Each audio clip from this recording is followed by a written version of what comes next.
Welcome to Assamese kitchen. আজি মই আপোনালোকক দেখাব খুজিছো ছাগলী মাংসৰ এটা ৰেচিপি। মই মাংসখিনি কুকাৰত ৰান্ধিছিলোঁ আৰু আপোনালোকে যদি মোৰ ভিডিঅ' চাই ভাল পায় তেন্তে লাইক কমেণ্ট শ্বেয়াৰ আৰু সাবস্ক্ৰাইব কৰি দিব। বলক তেন্তে ভিডিঅ'টো আৰম্ভ কৰোঁ। এতিয়া মই মাংসখিনি ভালদৰে ধুই ল'লোঁ আৰু ইয়াত হালধি, নিমখ, মিট মছলা, ৰেড চিলি, পিঁয়াজ, মিঠাতেল আৰু অকণমান আদা ৰচুন দি গোটেইখিনি সানি ল'লোঁ আৰু আধা ঘণ্টামানৰ কাৰণে ঢাকি ৰাখিছোঁ। মই পিঁয়াজ কাটি ল'লোঁ আৰু বিলাহী কাটি লৈছোঁ, আলু, জলকীয়া দুটা লৈছোঁ, শুকান জলকীয়া দুটা লৈছোঁ আৰু লং ইলাচি দালচেনি লৈছোঁ আৰু আদা ৰচুন পিচি লৈছোঁ। এফালে মই গোটা জিৰা ধনিয়া আৰু শুকান জলকীয়া জালুক সেইখিনি পিচি ল'লোঁ আৰু লং ইলাচি দালচেনি সেইখিনিও বেলেগকৈ পিচি লৈছোঁ। এতিয়া কুকাৰটোত মই অলপ মিঠাতেল দি দিছোঁ। এতিয়া ইয়াত মই কেইটামান চেনি দিছোঁ, বেছি নহয়, এয়া মই কালাৰৰ কাৰণে দিছোঁ আৰু লং ইলাচি কেইটামান দি শুকান জলকীয়া এটা দিছোঁ আৰু পিঁয়াজখিনিও ইয়াতে ভাজি ল'লোঁ। এতিয়া মাংসখিনি ইয়াত দি দিছোঁ আৰু মাংসখিনি অলপ সময় এনেদৰে ভাজি লৈছোঁ। এতিয়া আলুখিনিও দি দিছোঁ।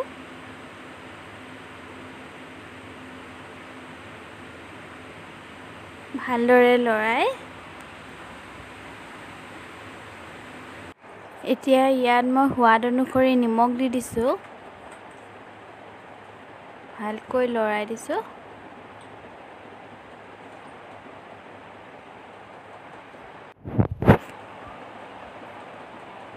এতিয়া ইয়াত মই দিছোঁ ৰেড চিলি আৰু এইখিনিও অকণমান লৰাই দিছোঁ।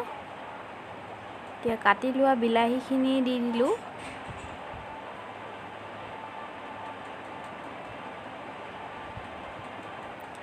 এতিয়া অকণমান মিট মছলা দিছোঁ।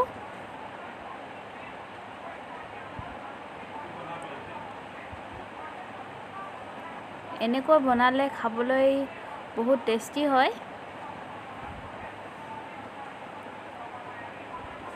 এতিয়া অকণমান সময়ৰ কাৰণে ঢাকি দিলোঁ।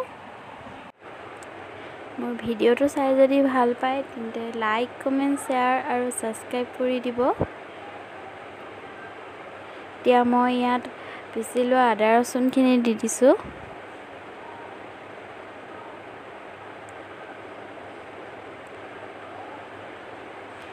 এনেকৈ এবাৰ বনাই খাই চাবচোন, বহুত টেষ্টি হয় সঁচাকৈ।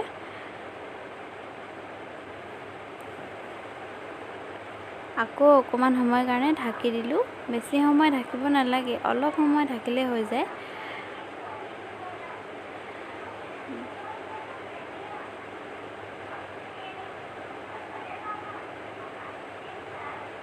এয়া চাওক, আলুখিনি সিজিছে প্ৰায়।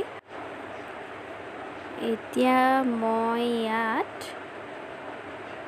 অকণমান গৰম পানী দি দিছোঁ। প্ৰথমবাৰত মই পানী কমকৈ দিছোঁ আৰু আপোনালোকক যিমানটো পৰিমাণৰ জোল লাগে সিমানখিনি পানী দিব। অলপ সময় এনেকৈ উতলিব দিছোঁ কম পানী দি। এতিয়া মই আৰু অকণমান পানী দি দিম। এয়া দেখিছেনে কালাৰটো কিমান ধুনীয়া হৈছে।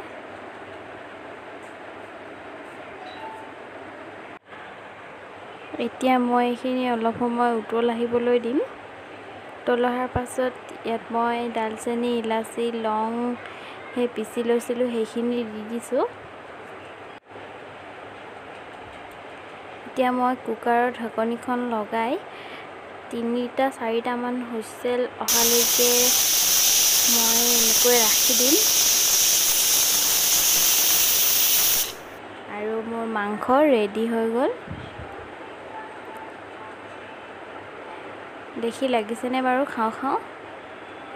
কমেণ্ট কৰি জনাবচোন কেনেকুৱা লাগিলে মোৰ ভিডিঅ'টো চাই। আৰু মোৰ ভিডিঅ'টো শেষলৈকে চোৱাৰ বাবে সকলোলৈকে থেংক ইউ।